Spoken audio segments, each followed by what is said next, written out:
Yo, I love September. It's almost like Christmas and there's loads of tech coming out. So we've got the Google Nest Hub Max, or the Home Hub Max.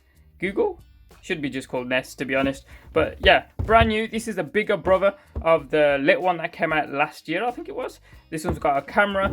Pretty minimalistic packaging here, as you can see. Not much on the outside. So let's get to opening this up across the back. So big help for your home.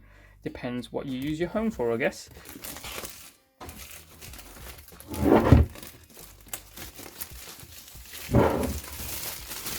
Wow, there we go. Slide this out. Nested pretty tight. Pun intended. There we go. Nothing along the inside. And we've got the Nest Home Hub Max / Google, whatever you want to call it. So let's lift this out.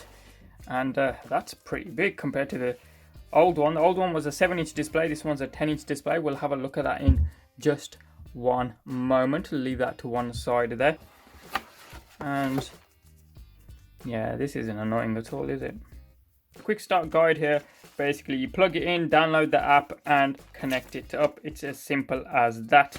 And you got some privacy information about the camera and the mic and how you can turn that off if you don't want to use that. We've got the 3-pin UK power adapter with a 24 volt output at 1.25 amps, and I was kind of hoping this would have USB type C, but it doesn't, just like the old Google Home. Looks pretty big on the face of it, comparing it against the old Home Hub Max, as you can see here. 7-inch, 10-inch.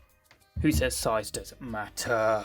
So peel it off and everything should just slide off. This button across the back here enables and disables the microphone and camera across the front here. Notice if I turn it on and off, it doesn't physically obstruct the view of the camera. It's a software limitation. It would have been good if this was like the Lenovo where you get a physical barrier covering the camera when the switch was on or off. Just give you that little bit of satisfaction that even if this thing got hacked, no one would be able to see on the other side of the camera. Just my 2 cents there. But across the back, you got volume up and down keys across here. You got the Google branding here, and you can just about see the little grill where the subwoofer speaker sits behind the G symbol there. And then you've got the power button plug there. And this is fairly rubbery, so it doesn't just slide around on your desk or whatever you put it on your countertop. Google logo right there, and it looks pretty clean. It would have been good if the bezels were a lot thinner here as well. Playing a little bit of hide and seek with the Home Hub here. Ducked down in front of the coffee table so you can't see me, but you can see there's no profile picture in the top right hand corner of the screen. So depending on how many profiles that you've got set up on this thing, it'll show you the notifications for that person that it recognizes. Now if I emerge out of the wilderness, that is the coffee table here. You can see the profile picture of myself because it's recognized my face. Now if it's the first time in the morning that it recognizes you, you'll get the cards pop up on front of the screen here, but I'm going to tap on here and you can see I've got a parcel being delivered today, and it gives you anything else that's associated with your profile. How cool is that? So you can set up multiple profiles and it'll only show that person's notifications or messages when it senses and notices that person in front of the screen. Show me videos of how to install the Nest Hello video doorbell. Alright, showing how to install the Nest Hello video doorbell videos. So it's pretty cool. The display is high res enough so you can go through and watch videos on this thing, and what do you know, there's a video here from me on how to install it. So let's see how we can we fast forward? Yes, we can. So you got certain controls here that you can, let's just turn down the volume a little bit here because otherwise I'm just going to be talking over my own self. So yeah, here we go. So you can kind of go through the controls by scrubbing through the footage on the display, pausing and putting the volume up and down as you can imagine you normally would through any video on YouTube. So you got some controls there, and I completely forgot how to go back. There we go. So if I just tap on the screen, and you can tap up here to see the other related videos on here. Not fully functioning, you can't comment on videos obviously, but it certainly has the controls. And you've also got other applications like Netflix on here as well, but let's see, because I haven't set up Netflix as yet. And so let's see if I can just come out of this, and if I don't, just get myself in a loop on the screen. Notice it gives you the recent videos there as well. Can you play videos from Netflix? Sorry, Netflix can't be played on smart displays. Oh, my bad, I was wrong. I initially thought you could play videos from Netflix, but as you heard straight from the horse's mouth there, no videos from Netflix. So it looks like this is just limited to Google and YouTube. Play the Circle of Life. Alright, Circle of Life by Lebo M, Carmen Twilly. Here it is on Spotify.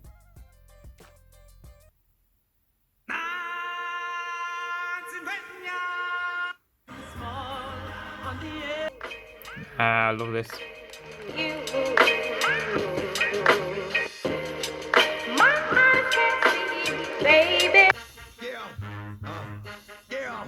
How many cats I break bread with a break who you sending me? If you can't get it, let's leave it at that, cause I Same boat with a lot of your friends, but Sooner or later, the fever ends, and I wind up with somebody who loves me. I said, baby, I just want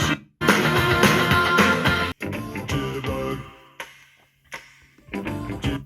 Now that was just to give you an idea of how some types of music actually sound on this thing, because it has got a good full rich sound. And if you're unsure what this symbol means, you can just simply tap on it. It tells you that the camera's off, and in which case you can go into the navigation and it will tell you that the camera's back on again. You can have a do not disturb set on here. You can set an alarm, you can turn the volume up and down, as well as the brightness from the controls down here, or you can dip into the settings and it'll give you some basic controls about your setup. So other news can give you video, but this particular news section from the BBC gives you a narration, someone reading the news, which is pretty cool. So if we dip back into this, you can see any notifications that are set with the account, with parcels being delivered.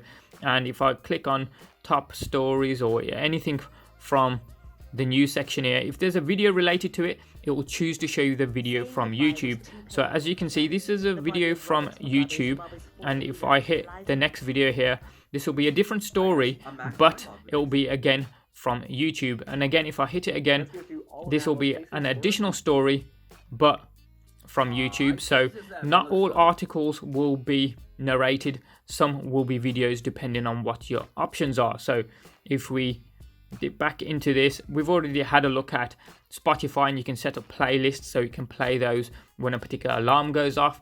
YouTube, obviously number one, because it's a Google product here. And you've got further things that you can do straight from this display. I think the sound in particular I was mostly surprised about. I think coming from the first generation Little Brother, I was expecting it to be maybe not as full or bassy, but it's actually pretty basic and can fill a room really, really well. The main controls for this thing are top down. So it gives you the temperature is set to 17 from my thermostat here. And I can see what rooms I've got connected to my Google Smart Home. So you can flick by room if I want, get the controls back here, or I can look at the cameras, for example, and it tells you what's where within the home, which is pretty cool. So if I dip back into this thing here, I can see the lights connected to various rooms, turn those on and off, and I can do that not just via touch through the display. I can say turn on or off certain things, like turn on my bedroom lights. Okay, turning on Nanoleaf Aurora 52, 628. And it switches these things on upstairs. So I can switch those off from down here as well if I wish. Turn off my bedroom lights. Alright, turning Nanoleaf Aurora 52, 628 off. Now, media is essentially all your devices in your home, and you can play music through a specific one. Say if I want to play, I don't know, my TV. I can play music through that specifically, but I can't play a video directly to it from here. I can say the command to activate Google, then go, can you play a video on such and such a device, then it will play it. So I think that's pretty cool, but I never need to actually go into the media section specifically in here. Now, the broadcast section is actually What's pretty your cool. message? Everybody come down for breakfast. Okay, broadcasting now. Everybody come down for breakfast. Now, unfortunately, I've got about two speakers in the same vicinity and this home hub here. So what the broadcast option here does is you tell it what you want it to say, and any connected device to your Google Smart Home will play that message. So any speaker that you have connected, it will play your message through it, which I think is pretty cool. And people in those rooms can reply if they wish by saying the command again and then going broadcast and then say what you want to say, which I think is pretty cool. I use it like an intercom system, so I don't have to scream at the kids to come down for breakfast or go to bed or whatever. Now, thermostat, we've already seen this temperature there. So if we dip into the thermostat here, you can adjust it, and you can see the indoor temperature is 22. I've got it set to 17. So if I go up or down, I'll be able to hear the boiler go on and off if this goes above 22 degrees, which is pretty cool. And if we hit mode here, I can change this from eco to off. It's a shame that I can't connect into the thermostat fully and access all the options from this one screen. That would be pretty cool, and maybe a future update, Google, maybe, you never know.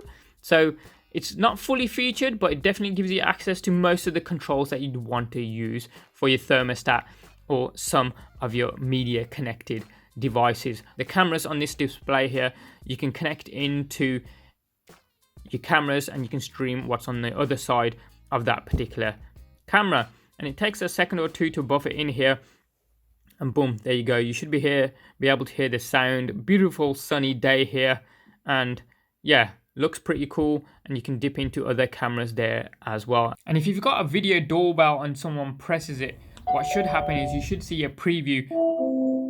Someone's at the front door. Right on cue. So it tells you how long it's been pressed. Hello, Ayan, can you hear me? And what should happen is he should be able to... He's just skipping around. Ayan, can you hear me? There he is. So... Ayan, can you stop jumping around? There you go. So, can you hear me?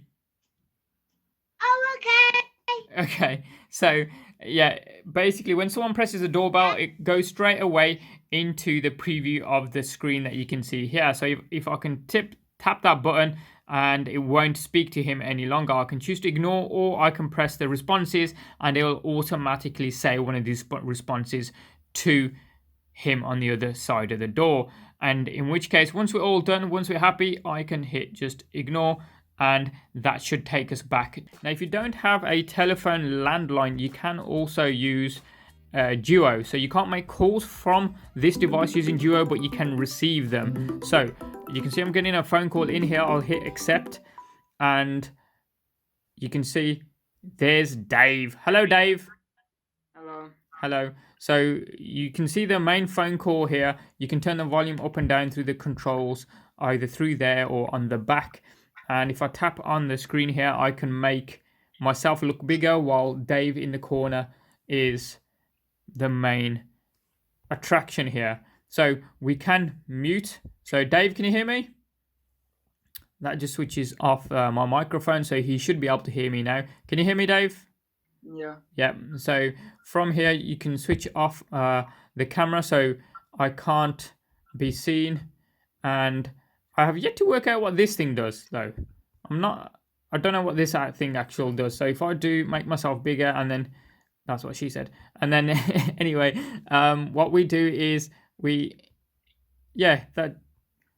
have no idea what this does. Dave, are you seeing any changes on the screen when I press this button? The camera moves a bit down. Yeah, I see that on mine. So the camera changes a little bit, but it doesn't do anything great. But hey ho. So the camera quality looks pretty good. You can receive duo calls, but you can't make duo calls from this display. but it's still pretty cool. If you don't have a landline and you want to ring a certain person, once that this display has got a number tied to it, then you can receive phone calls through Duo. So Dave's just called my mobile number, and that is linked to this device through Duo, so hence why it comes through on this device, which is pretty cool. So thanks for the call, Dave. I'll catch you in a bit. Bye bye. When I first ordered this device, I was mainly excited about the camera. That's because the first generation model didn't have a camera and the second generation Home Hub Max does. And I thought I could kill two birds with one stone by having the Home Hub Max in the corner of the room whilst also utilizing camera. I wouldn't have to buy a separate Nest security camera. Two birds with one stone makes sense on paper. However, in practice, you can see here, I get a pretty good view of my ceiling, and it's currently placed on my coffee table in the corner of the room, which is all good and well, but I'd like to rotate the camera down a little bit so you can actually see a bit more of the room itself and not necessarily the ceiling, which is my first gripe about this product. The quality is pretty good and it records 24/7 using a Nest Aware subscription. That's right, you still need to have a Nest Aware subscription in order to go through their history. And speaking of the Nest Aware subscription, I only noticed a couple of days afterwards that when I was scrubbing through the footage, I noticed that when the lights went off in the evening or I went to sleep or whatever, there was no night vision. The camera didn't switch to night vision, which I thought was kind of weird because they did say this is a fully featured Nest security camera within this device, but it turns out it's not. When you go into the camera settings, there is no night vision. You can't turn night vision on. Whereas if you can go into any other Nest security camera, you got the option to turn night vision on, which is strange. Why would you type this as a Nest security camera that's built in when you don't have night vision? Now, don't get me wrong, if you're going to be putting this camera in a kitchen top or you're not really going to be utilizing it as a security camera, then you may not be bothered. But put it this way, if you're paying for a Nest Aware subscription, why would you pay the same cost of that Nest Aware subscription on a camera on a Home Hub Max, which only allows you to see what's going on for half of the day when there's light in the room? It doesn't make sense. So I'm still toying up the fact whether or not I'm going to be sending this device back. If you're not concerned with night vision, the camera does a really good job in terms of picture quality, color reproduction, and has a wide field of view.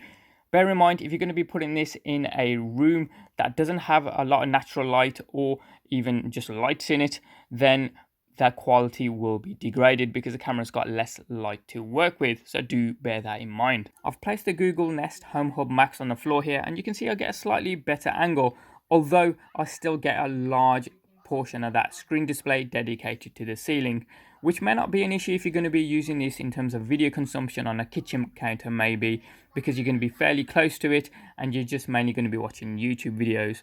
Although, if you're going to be receiving duo calls onto this device, the angle won't matter that much anyway, because you're going to be fairly up close to it and you won't be concerned with the upright angle. But as a security camera itself, it would have been a good idea to make that camera slightly rotatable so you could cater it to your situation. And while we're talking about catering it towards your situation, just make sure wherever you place this device that you get plenty of natural light or even fake light so that the camera has enough light to capture good footage, so you're not looking at a dark image most of the time. Pretty intuitive and it looks pretty good as well, just with some minor tweaks that they could have done in this generation.